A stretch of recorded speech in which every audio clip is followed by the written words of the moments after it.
मांगीलाल बागड़ी राजकीय महाविद्यालय नोखा, डॉक्टर अन्नाराम शर्मा सह आचार्य हिंदी, BA तृतीय वर्ष, आधुनिक काव्य का इतिहास। प्रिय विद्यार्थियों, हमने पिछली कक्षा में प्रगतिवाद पर विस्तार से चर्चा की थी। आज हम प्रयोगवाद पर बात करेंगे।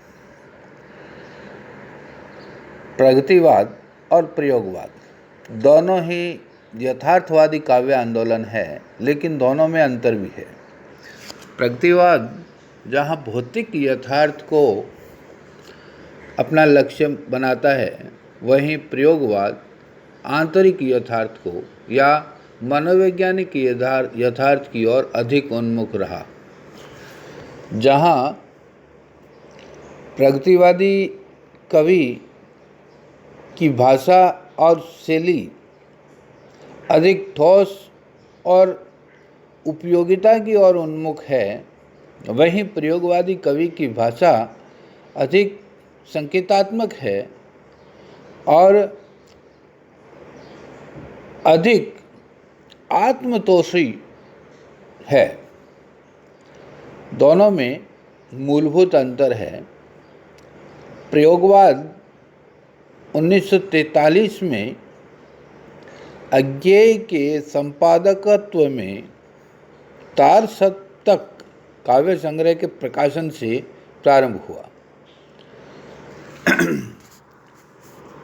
तार सप्तक के साथ नवीनता की खोज के लिए केवल प्रयोग की घोषणा की गई, तो उसे प्रयोगवाद नाम दिया गया।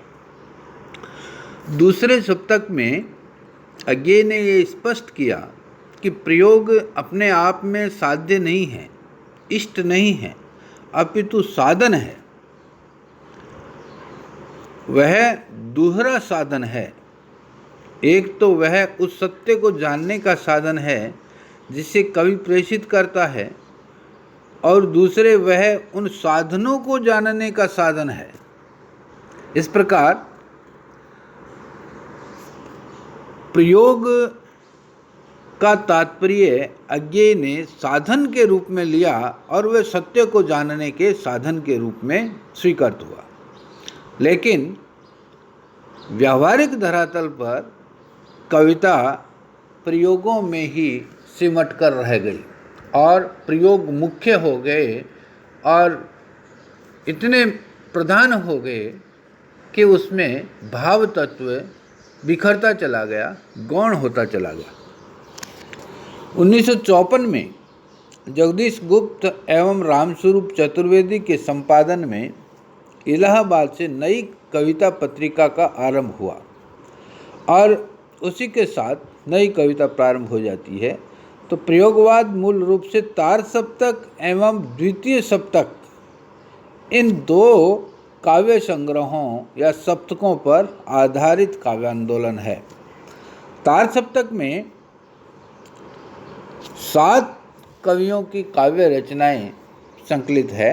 वे 7 कवियों में अज्ञेय, मुक्तिबोध, गिरिजा कुमार माथुर, प्रभाकर माचवे, नेमिचंद्र जैन, भारत भूषण अग्रवाल और रामविलास शर्मा, ये 7 कवि हैं तार सप्तक के, जिन्होंने प्रयोगवाद की आधार भूमि के रूप में काव्य लिखा। दूसरा सप्तक 1951 में प्रकाशित हुआ और इस दूसरे सप्तक में जिन कवियों को लिया गया, भवानी प्रसाद मिश्र, शकुंतला माथुर, हरिनारायण व्यास, शमशेर बहादुर सिंह, नरेश मेहता, रघुवीर सहाय और धर्मवीर भारती, ये दूसरे सप्तक के कवि हैं। तीसरा सप्तक 1959 में प्रकाशित हुआ, जिसमें प्रयाग नारायण त्रिपाठी, कीर्ति चौधरी, मदन वात्स्यायन, केदारनाथ सिंह, कुंवर नारायण सिंह, विजय देव नारायण शाही, सर्वेश्वर दयाल सक्सेना, ये 7 कवि तीसरे सप्तक में आए और चौथा सप्तक 1979 में प्रकाशित हुआ, जिसमें अवधेश कुमार, राजकुमार कुंबद, स्वदेश भारती, नंद किशोर आचार्य, सुमन राजे, श्रीराम वर्मा और राजेंद्र किशोर, ये 7 कवि मूल रूप से पहले 2 सप्तक, तार सप्तक और दूसरा सप्तक ही प्रयोगवाद की कालावधि में आते हैं। नलिन विलोचन शर्मा ने केसरी कुमार और नरेश के साथ मिलकर एक नया वाद चलाया, जिसको नकेनवाद कहते हैं। नकेनवाद का अर्थ है नरेश, केसरी और नलिन, इन तीनों के नाम के पहले अक्षर से नकेनवाद नाम दिया गया। इसे प्रपद्यवाद भी कहते हैं। प्रपद्यवाद में पूर्व में शास्त्रों द्वारा निर्धारित नियमों को अनुपयुक्त माना जाता है और परंपरा को निरर्थक माना जाता है और प्रयोग को साधन नहीं साध्य माना गया। वस्तुतः देखा जाए तो यह अज्ञेय के विरोध में खड़ा किया गया एक आंदोलन था। तो प्रपद्यवाद भी प्रयोगवाद के तर्ज पर ही खड़ा हुआ था। इस प्रयोगवाद के प्रेरणा स्रोतों पर विचार करते हैं तो पहला पश्चिमी आंदोलन है प्रतीकवाद। फ्रांस में 1885 में फिगारो पत्रिका से प्रतीकवादी आंदोलन की शुरुआत हुई और इसके उन्नायकों में बॉडलेयर, आर्थर रिम्बो, मलारमे, वेलरी मुख्य है। यह आंदोलन प्रतीकों को महत्व देता था और उसी से प्रेरणा ग्रहण करके प्रयोगवादी कवियों ने भी काव्य में प्रतीकों को प्रधान रूप से स्थान दिया। दूसरा आंदोलन था पश्चिम में बिंबवाद, जिसके प्रवर्तक टी.ई. ह्यूम और एजरा पाउंड थे। इमेजिस्ट नामक पत्रिका भी ये बिंबवादी कवि निकालते थे, जिसका प्रभाव प्रयोगवाद पे पड़ा। तीसरा आंदोलन है दादावाद। दादावाद यूरोप का कलावादी आंदोलन था जो 1916 में जीन आर्थ और अर्नस्ट मैक्स अर्नस्ट ने चलाया था। इन्होंने दादा पत्रिका भी निकाली। यह मूल रूप से चित्रकला का एक कला आंदोलन था, लेकिन धीरे धीरे इसने साहित्य को भी प्रभावित किया।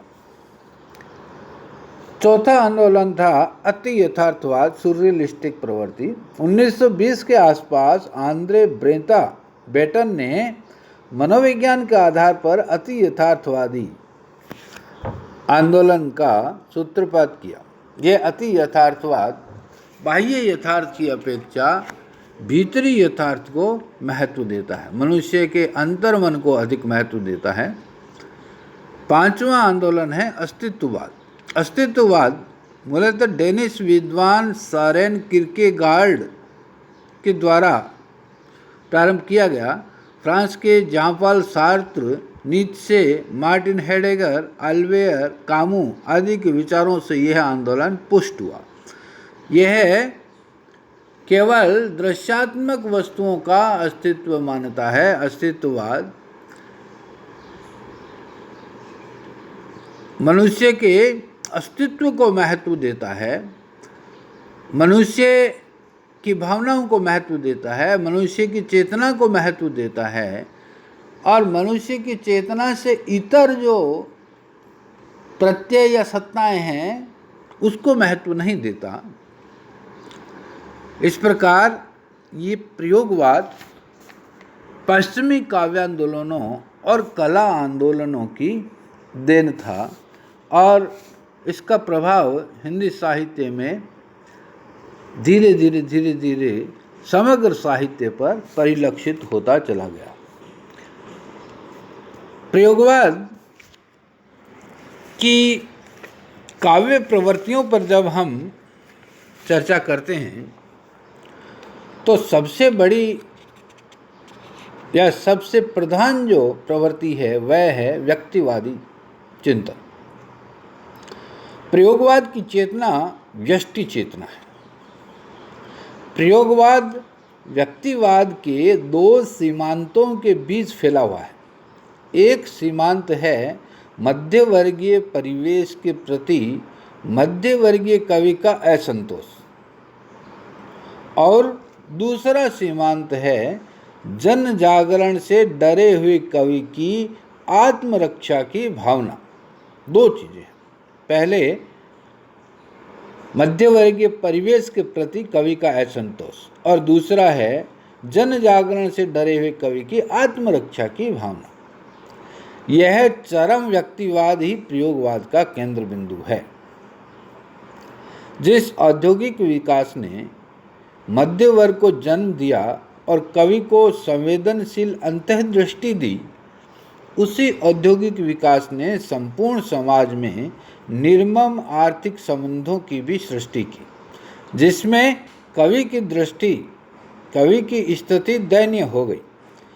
सूर्य को छूने के लिए जो संपाति चला था, उस संपाति के पंख ऐसे ही ये ज्वाला में जल गए और पक्षी धरती पर उतरने के लिए विवश हो गया।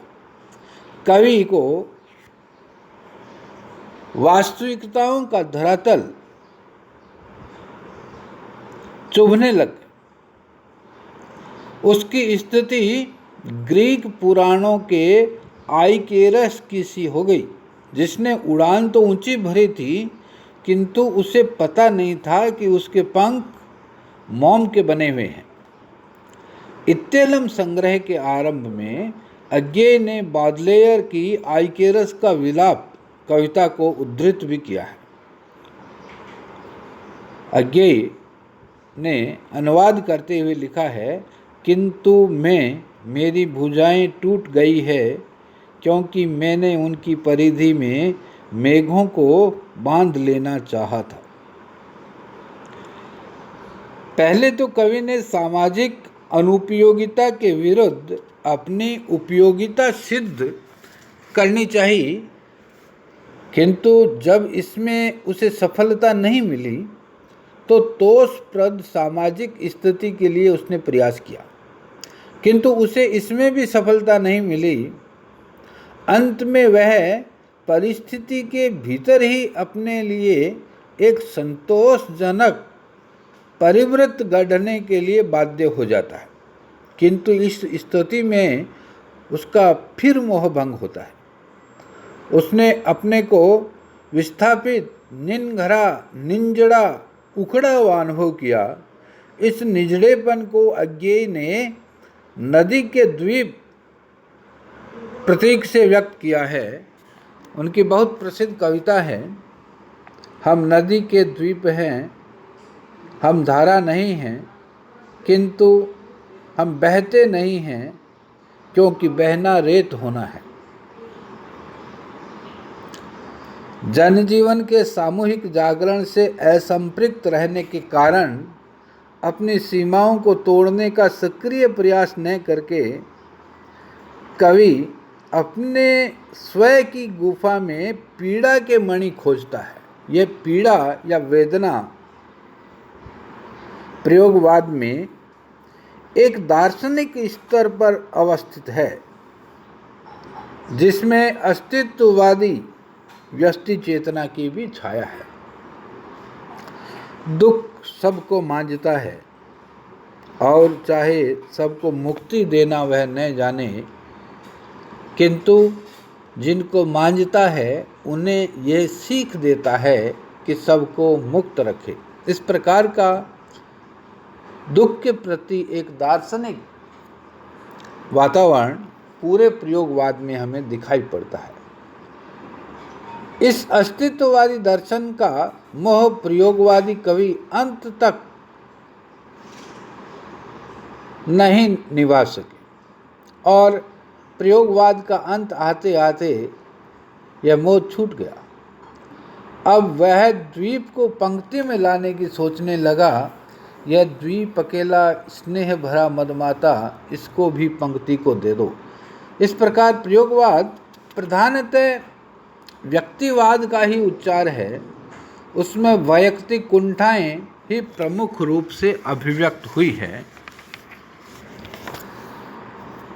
इस प्रयोगवाद की भाषा पर जब हम विचार करें तो हमें प्रारंभ के प्रयोगवाद की भाषा में बड़े बड़े बुद्धि प्रसूत क्लिष्ट और दुराचार्य प्रयोग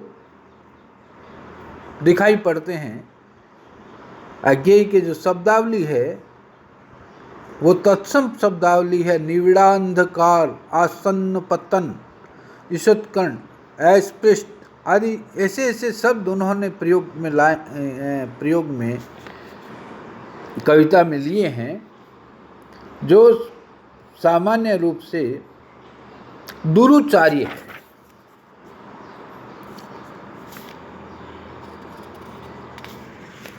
शब्दों को तोड़ना मरोड़ना भी बहुत हुआ है, यहाँ तक कि